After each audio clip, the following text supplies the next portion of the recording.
Hello, this is Scott. This is going to be S79, efficient sampling plans, means, proportions, Poisson frequencies.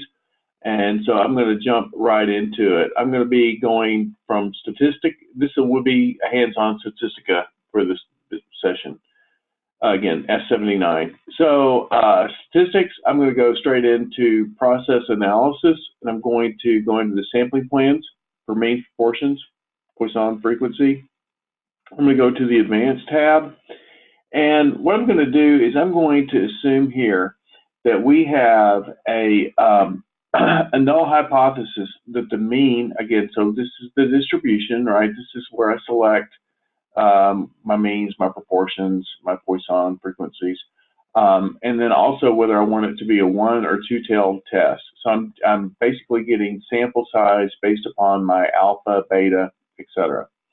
So I'm going to do a simple normals mean two-tailed test, and my hypothesize for the null is going to be 74 that I've put in, and then my alpha. So this is the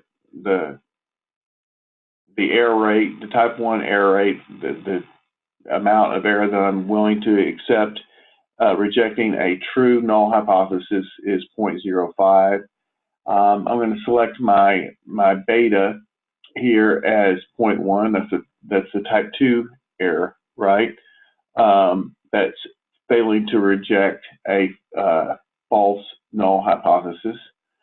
And then 74 is going to be the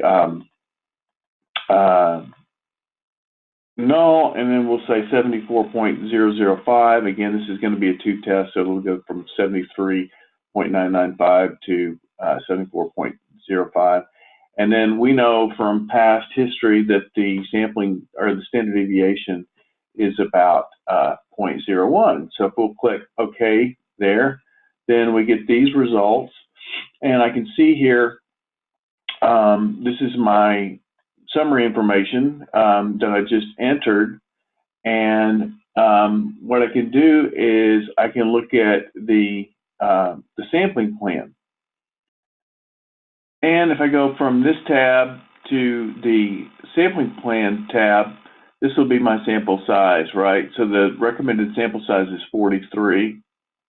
Our specific cutoff is 42.03, and then we have rounded up. I click on the summary tab itself, I get a little more information here. I get the amounts that I specified here, and then actually for 43 I get a precise cutoff of 73.997 for the lower confidence interval, and then here is the upper. Also, if I want to get an operating characteristic curve, I can do that here. So what this gives me is for different sample sizes, it gives me the power, right? So when n is 43, it's this black line in here, and I can see the power at different true values and the process shift. So it's basically a power curve there. So the other thing that I can do is I can specify a specific sample. If, for example, I want to look at what sample size of 20 would be, and then I can go to the summary for 20.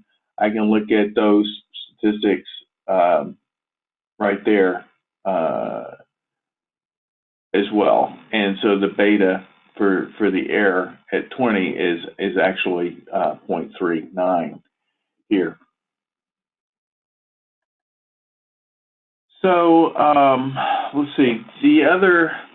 One of the things that we would want to do is if we had a sequential sampling plan and we were collecting data, well, we just specified that originally the sample recommended was 43. But what if we had a sequential data and we had data sets that look like this? This is essentially, this has been collected. It's a sample of 100 observations The first one is generated from a process in control, and I want to look at what that would look like as a plot for my sampling plan and how many observations I would need if I had this sequential of 20 per batch. So I have a manufacturing process and I'm pulling 20 randomly off of the line at a time. What would that look like? What I would do is I would specify, well, by the way, so if I didn't select a variable at all and I wanted to take this to the line, I could actually print this off, and this would be part of my capability. I could actually plot the sample values along here and determine what that would look like. But if I have a variable and I want to look at sample one, and I want to create a summary and then a plot based upon this is a process that's in control, and I can do a couple of different things. I can look at the summary. Before we get to the chart, let's look at the summary. And the summary provides here a null where the average run length for a true null hypothesis is about 17, and for the alternative, it's 24. So that gives you a way to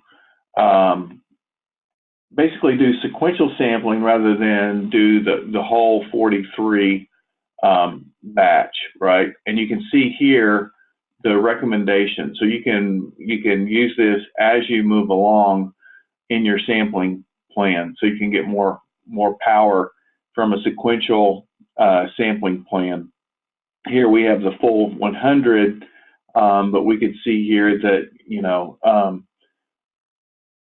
where we are basically along the way.